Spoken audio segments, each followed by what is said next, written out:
This video is powered by the pros at Pascal Air Plumbing and Electric. Arkansas owned, Arkansas operated. GoPascal.com. Had a good physical, full padded practice today. Got a little bit of, it was muggy and hot today. We needed that. But I thought our kids did a really good job with practice. We, did situations, a lot of situations, 3rd and 1, some goal line situations, 2-point situations today, and starting to get the team ready for the scrimmage on Saturday. Tomorrow will be a Spiders practice, but it'll have some length to it. It'll be about an hour and 50 minutes, where next Friday probably won't be quite that long, but we're still in camp mode and we're still in install. So we are going to have a pretty lengthy practice tomorrow and then a full-fledged scrimmage on Saturday. What would you say just about where you are in installation pace and what you've seen? So what you've been good at, what you need to pick up? Well, installation wise, I would say we're probably, what are we in practice now? 6 days into practice. I'd say we're probably about 75 or 80% on both sides of the ball of what we're going to install. We still have probably early part of next week to finish up through install. I like what we're doing. I think we're throwing and catching the ball well. Defensively, I think we're keeping the edge well, running to the ball well. We're finding some more linebackers and corners, and we're able to play multiple coverages. So I like where we're at. Not a lot of, what I do, I watch every ounce of film after practice and ND and everything. And then I click on what I believe are busts. And, we probably averaging 3 to 7 a day, and that's 2 spotting on both fields. So I feel like we're doing a really good job there. Today was the day that you talked about Snacks might go to nickel, and we saw them there today. Yeah. And it looked like Singletary and Braxton were the ones. Just maybe where do you stand in that kind of experimentation? Well, I like the question. It's a fair question, but we're still not. We're a long way out. We're trying to determine that, and I think that's why our guys are kind of sometimes they'll go with the 1, some with the 2s. Moody's the same way, and Day was going to go with the 1s, and he had a little bit of a toe infection, and he wasn't able to go. So, but I think we do believe that we've got 4+ corners that we can win with, and if we believe that, certainly Snacks moving into the hog position might be valuable to the team. We'll have to wait and see. I want to make sure we have the corners first. Besides Chris Pupaw and Crook, who are some of the other linebackers? You said you found some more linebackers. Who's some of them's caught your eye? Brad Spence. I really like Brad Spence and Sanford, both of them. But Brad Spence makes plays every day. As a matter of fact, and I'm not great at singling out one guy, but I did single him out after pass today. He seemed like he was all over the field. Jaheim Thomas is coming on. Unfortunately, he wasn't able to do a whole lot this summer, but. Yeah, so I think we're getting closer to 5 there that we think with Sanford coming on, and I think, and Manny Powell, I think we'll be able to have enough linebackers to get A couple 3 defensive linemen on the side today, or anything serious there, Rose or Stewart? No, I appreciate the question. No, hopefully we can get them all back by Saturday. Maybe 1 or 2 of them be tomorrow, but. I didn't think they were either one of them. Well, there was 3 of them, I think. Stu just injured the back of his heel today, but I assume he'll be back tomorrow. But Tank and Kiwi, Tanks was a little bit of a knee, and Kiwi was an ankle. But I think if they're not back by Saturday, they'll be back Monday. Was Gene Thomas, what was his deal off the summer? He said he was limited. Just was injured. He just had an injury that we really want to take care of. We were really light on that injury, but he's certainly healed back all now. There's been so much talk about, the transfer wide receivers and they look good and stuff, but one guy that doesn't seem to get mentioned a lot, and every time you look up, it's a 50-yard touchdown, is Bakke. What have you seen out of him, and is he going to be able to help you? Heck yeah, he's going to be able to help us. I mean, Bakke is a wonderful person, and he plays 90 mile an hour all the time, and it's important to him. He has improved in every aspect of his game: speed, strength, awareness of what he's doing. But Bakke will be on the field as much as anybody this year. I really like the kid. He's awful hard worker. Sam, have you learned anything about your tight ends through 6 days? Yeah. Because when we're out there, it seems like Blue Pass is just making a That's catch or a great. block or something. Yeah, I tell you, maybe one. Yes, we have. Maybe one we don't talk about as much is Francis Sherman. I mean, he has done. Man, we're awful honored he chose us. He's done a really nice job out there. Comes another one, and of course, we have Tyler Flushing, who's done a nice job and back. So we're sitting there.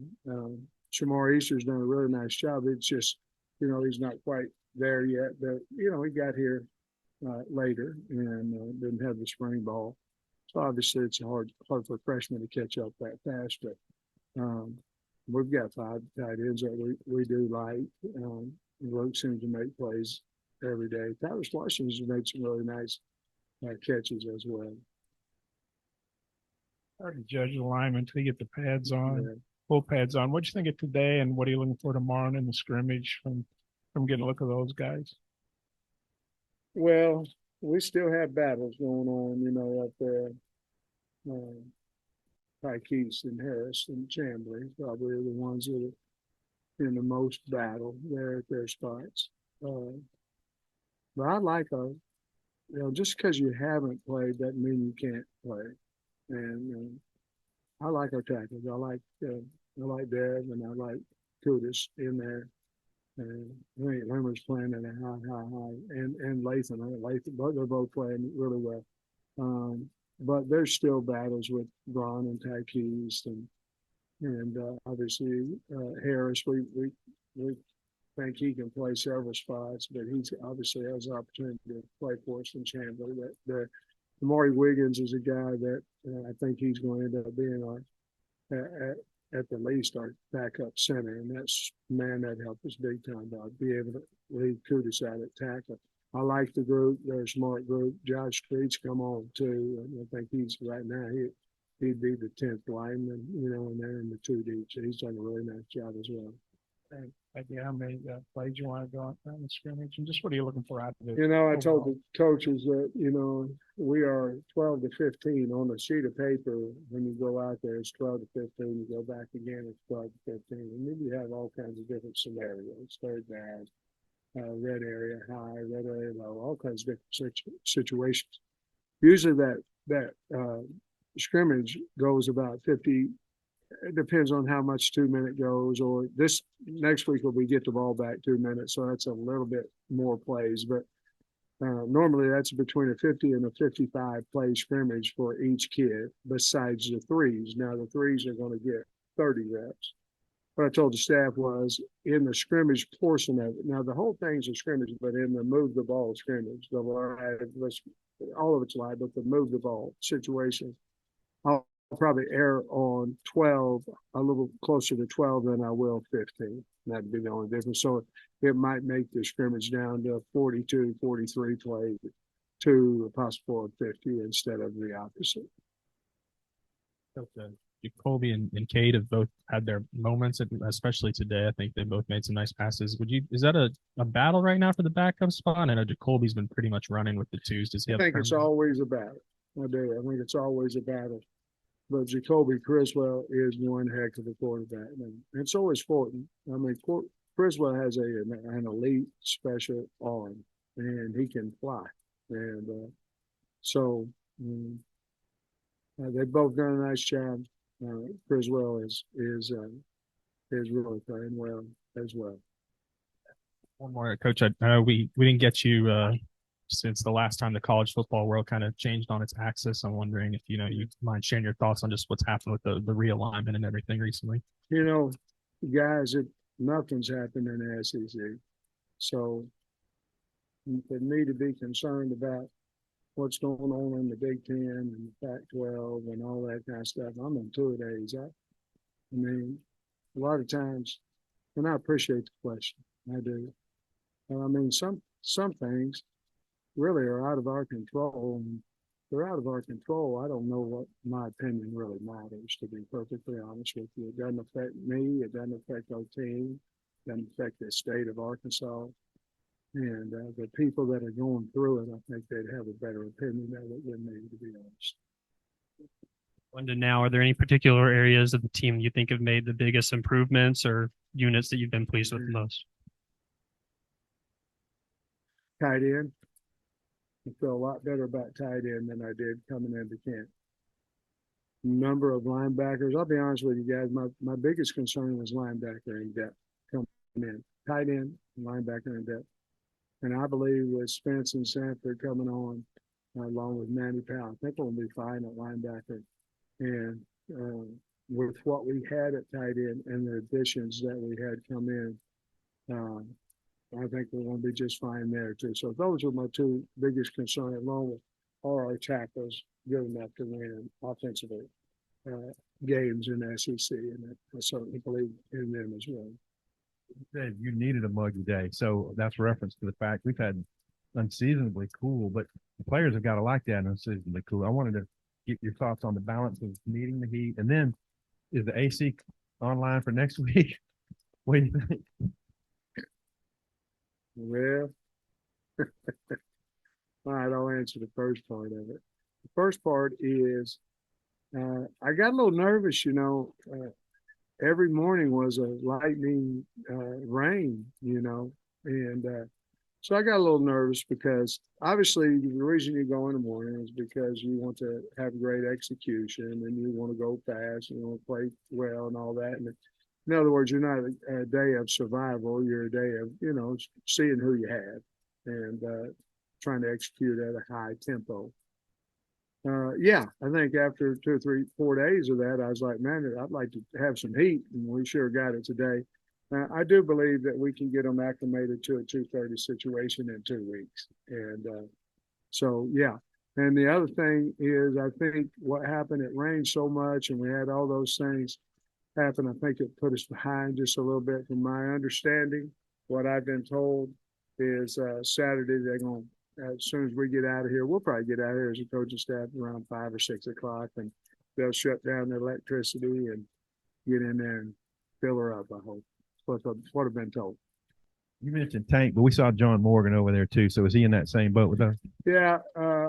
Again, I don't think that's anything more than hopefully tomorrow he'll be back or whatever, but nothing, just a lower leg injury, nothing bad at all. We have not had a guy during camp that, certainly can't play for the season or can't play next week.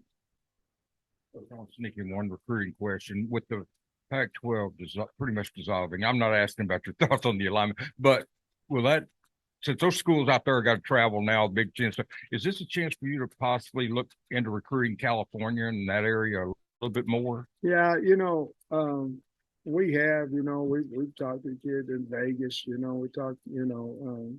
we talked to guys out in California and things, and we've done that.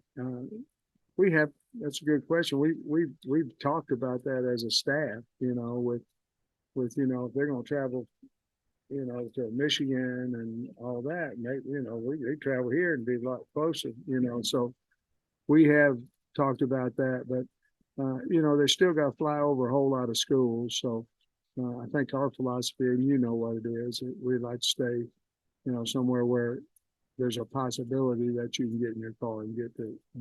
We seem to do a better job with that area. But yes, that's a good thought and a good question. We've thought about that. Checking out. I'm gonna lay off this. Yeah. And it's great. Now I drink it all the time, and people's gonna text me and say I shouldn't and all that, but I'm 61. I feel pretty good. Speaking of age, I was looking over Patrick. Yeah, two of those guys on your team. You feel pretty good too. Speaking of age, I was looking at Patrick Kudus' bio. He's got a birthday coming up in a couple of days, but he's just 18 right now. Oh, They're true freshmen on his team that are older than him. What does that say about him and his ceiling and to be that young? And where does he really need to, I guess, improve the most? Consistency. He just has to be consistent because I mean, you look at his reps and he's as good as anybody on that field at certain times. Great player is a consistent player, so he has to be a little bit more consistent. And that's going to come with reps because, as you said, the guy's going to turn. Did you say 18? 19. He's going to turn. You know, I took a step back a couple grades. You know, that needed to, you know, catch up a little bit. So I think I'd like 20 something. I graduated from school, but he graduated early, huh? 20 something. 22, 23, something like that. Well, on the other side with Devon Manuel, where has he made the biggest stride? Obviously, his weight has been, you know, I think, Hands, but his technique, his hands, his technique. And anytime you have success, this tells you I'm pretty good. So his hands, his technique, and now his mind is telling him, hey, I'm pretty good at. But you have to know why you get building this confidence, and he's building that confidence because his technique and his hands have become really good. Again, has to be consistent as well.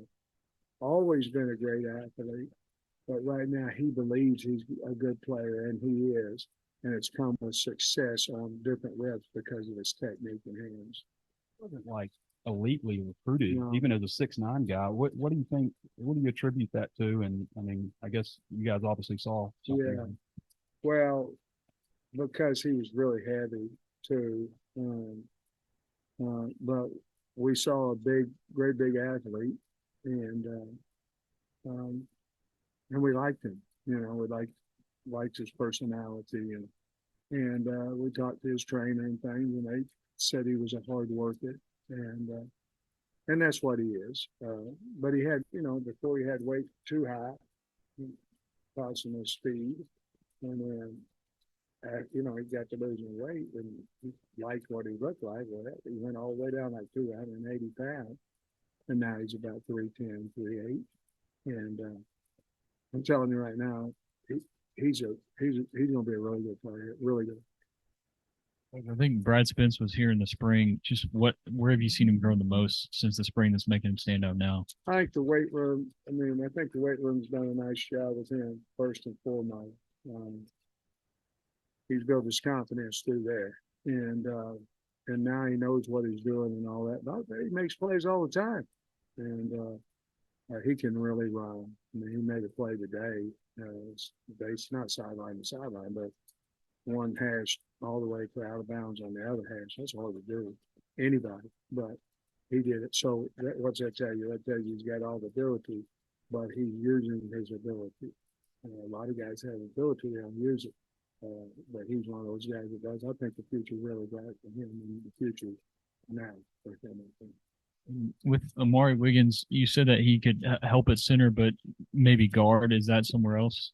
It will be. Unfortunately, Amari had a little bit of an ankle injury, so he lost 2 practices. Our plan was to move him to guard and see if he's one of our top 5 players. We haven't had that opportunity yet. Today was the first day that he was back. So we needed him to get the rust off back at center. But at some point in this camp, we are going to move and look at him at guard. Are you full tackling for the whole scrimmage Saturday? And did you have any today? No, we're going full tackling. We did not have any today. Well, yeah, we did. Al made a couple tackles in a third period, but other than that, no, we didn't. BetOnline is your #1 source for all your betting needs. Get the latest odds, lines, and matchup reports for baseball, boxing, golf, and more. BetOnline continues to be the fastest and easiest way to place your wagers, including live betting and your favorite casino and card games available to play right from your phone. Head to the website or use your mobile device to sign up today and get in on the action. Remember to use our promo code BELIEVE, that's BLEAV, for your 50% welcome bonus on your first deposit. Bet online, where the game starts.